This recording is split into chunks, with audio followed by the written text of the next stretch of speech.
Hey everyone, my name is Mike Andes. I'm the founder of Augusta Lawn Care. However, when I was 11 years old, I started mowing lawns. And I did that because I wanted to save up for college. Now, I started college when I was really young. I was 13 years old when I started college. Hey everyone, it's Mike Andes, and you're listening to the Business Bootcamp Podcast. A big thank you to today's sponsor, which is Gusto. If you haven't already, go to gusto.com/bootcamp. If you do any sort of payroll and you want to get away from writing out checks on every Friday, definitely want to check out Gusto because you can have an online mobile app for your employees to clock in and out of and then write checks to them virtually, ACH, directly into their bank account. All automated. So check it out today. Go to gusto.com/bootcamp and try it out for free for 90 days. Now, I started college when I was really young. I was 13 years old when I started college because I really anticipated I was going to become a surgeon. And that's what I'd always wanted to do. And so I started college at 13 years old. I paid my way through college. And then at 18 years old, right before I went to medical school, I decided I wasn't going to go to medical school, but rather I was going to take this lawn care business and blow it up and make it really big. So I've talked about in other videos of why I did that. But that's when I started Augusta Lawn Care. Fast forward now 8 years later, we franchised Augusta Lawn Care, and we have over 80 locations around North America. Today I'm going to be talking to you about the 5 steps to become a lawn care millionaire. And starting in lawn care, growing your personal wealth to the point where you can invest in other industries, have multiple locations, there's really 5 steps. So whether you're just getting started, and you're just going to be literally starting on step number 1, or you are a multimillionaire already in your lawn care business and you're trying to figure out how you diversify. How do I get into other asset classes? How do I actually start figuring out the other games of building my personal wealth outside of lawn care? This is the video for you. So, step number 1 is the one that most people don't do.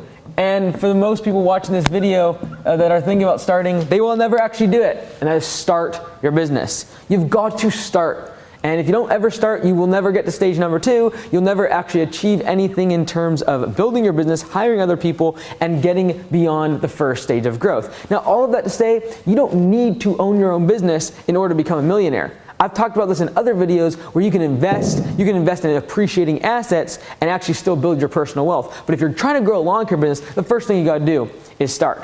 Now, the second step of becoming a lawn care millionaire is you have to build. Okay. Now, in this stage, you're growing the business. And really, all I want you to focus on during this stage 2 is close ratio.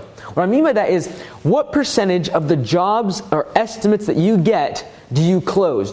Are accepted? Is it 20%, 30%, 50%? What percentage of the estimates you give are accepted by the client? During this stage, the only thing you should be focused on is close ratio. Because if you can get a lot of jobs accepted, even if they're not the highest prices, the best margins, it doesn't matter. Because I just want you to get the business off the ground and scale it up and make it bigger, because otherwise, everything beyond this doesn't really matter. If you have a business that does 40, 50,000 revenue, and you have a few customers you do on the weekend, it's not ever going to be anything special, and you're never going to become a millionaire. You've got to achieve a certain level of scale if you're ever going to then make it efficient and become a millionaire and actually have profits and distributions coming from that business. So you've got to build the business, and at this point, the only thing I care about is close ratio and momentum. And when I say momentum, I mean like when you're running a race, for example, the getting off the starting blocks takes a lot of effort, takes a lot of work. That's the starting point. And the building part is also very physically strenuous, but you've got to do that work. You've got to put in all that effort in order to get the momentum to actually go fast. Those first few steps of a 50-meter dash are extremely difficult on the body, but once you get up to speed, it's hard to stop that body. It's not like you can immediately stop it because it has momentum, and that's what you need in your business. That's what you don't have in stages 1 is you've just started. You only have a couple customers. Great, we started. We opened up our LLC. We opened up our sole proprietorship. But now you've got to build it. You've got to focus on close ratio and momentum. When I say momentum, I mean book your jobs, book your schedule out. Start to put a lot of jobs on your schedule. And all of a sudden it's like, oh wow, I actually need an employee, and I'm going to need another truck, and wow, I'm going to need another employee, and I'm 5-6 weeks booked out now. That's the momentum you must have, and the thing you should be focused on in stage number 2.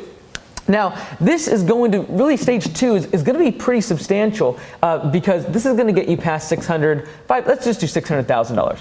Typically past 500,000, so let's just say 600,000. Starting is going to get you to $1 if you can just get started, okay? But when we talk about stage number 3, now we're starting to build a pretty good business. And the thing I want you to focus on is systems.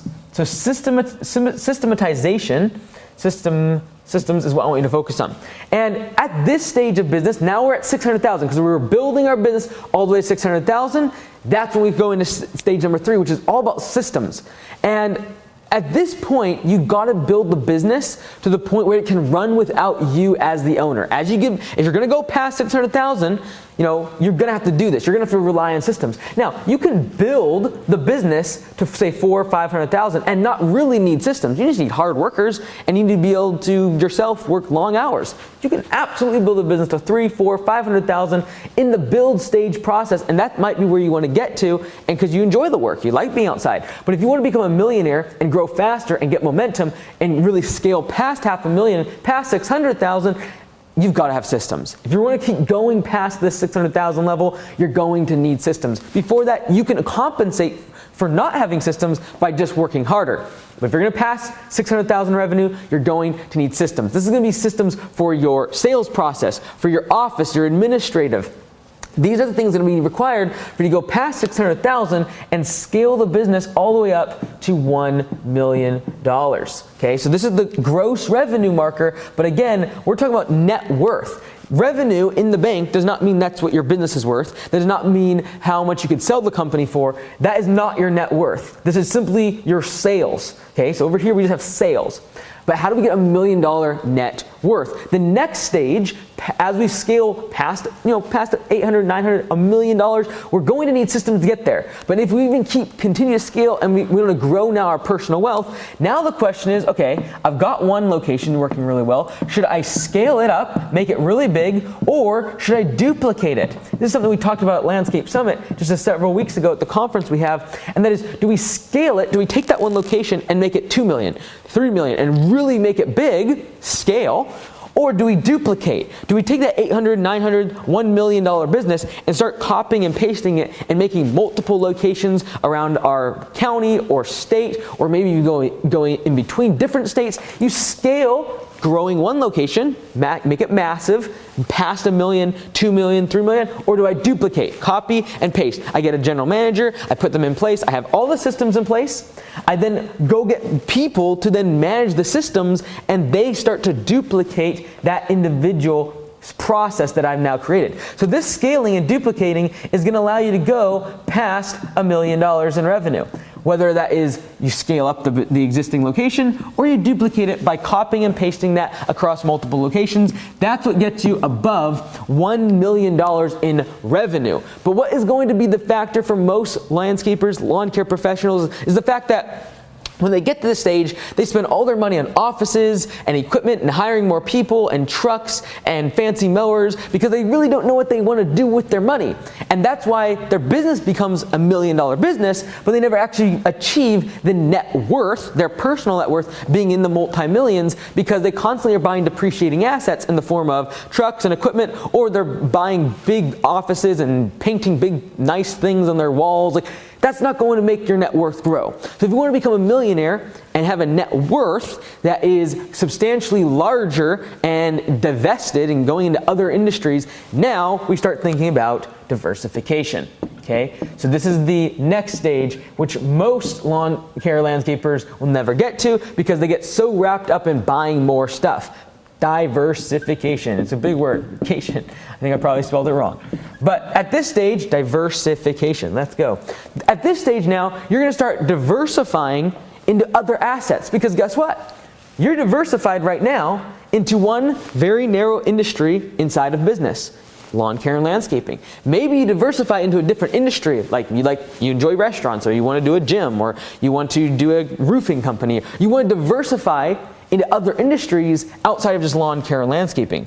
Now, another way to diversify is not just inside of the business asset class. You might actually diversify outside into other asset classes like real estate or crypto or stocks or some other form of investment that you're really passionate about, or just as simply a way to protect your wealth. Because what happens if the lawn care industry fails? What happens if that one thing that you built your entire net worth on fails? Well, now to create that moat, that hedge against something going really bad with that one industry, is you diversify into either A, different business industries, or even further diversification is into other real estate, stocks, other assets that could potentially be very helpful to growing your net worth. Now, at this stage, you might say, well, I don't really want to get another business. I don't really want to go into stocks. I'm not passionate about that, or real estate. I don't want to do that. That's fine. Well, you can actually look at this point as a way to start diversifying your services. Because here, to create this machine where I build it up, I have systems in place, it's simplified, I scale it. Well, now at this point, if you're like, man, I love this industry, I want to keep growing this business, and I've focused on scaling and duplicating it. Well, now to diversify, instead of just doing, say, mowing grass, maybe now is the time to go do hardscaping or paver patios, or you want to focus on ponds or installing pools. That's fine. At this stage of business, realize that diversification of services, diversification of asset classes, diversification of everything in terms of your wealth happens at the bottom here, not at the top. Too many people get this totally backwards and start diversifying into other services, other asset classes, other businesses way up here, and they never actually get the momentum to the point where they get past $1 million in revenue, and therefore it's not diversification if you have like $10,000 here and a little business here and this struggling little side project you're working on, and like that's not what you want to do. Build a massive machine, scale it, duplicate it, and then diversify into other services, other businesses, or other asset classes like real estate, stocks, etc. So I hope that was helpful. If you want more information, go to MikeAndes.com. There's a lot of resources there to help you start and grow your lawn care business. And I truly believe that this is a golden era for landscapers that are professional, that are building a business that is going to scale to this level, have systems in place, have a team in place using P4P. By the way, this is the book that I wrote. You should definitely check it out. If you're going to do those things, it's going to set up you massive success over the next 10 to 15 years as the baby boomer generation begins to age and needs our services. I'm Mike Andes. Check out MikeAndes.com for more information, and we'll see you there.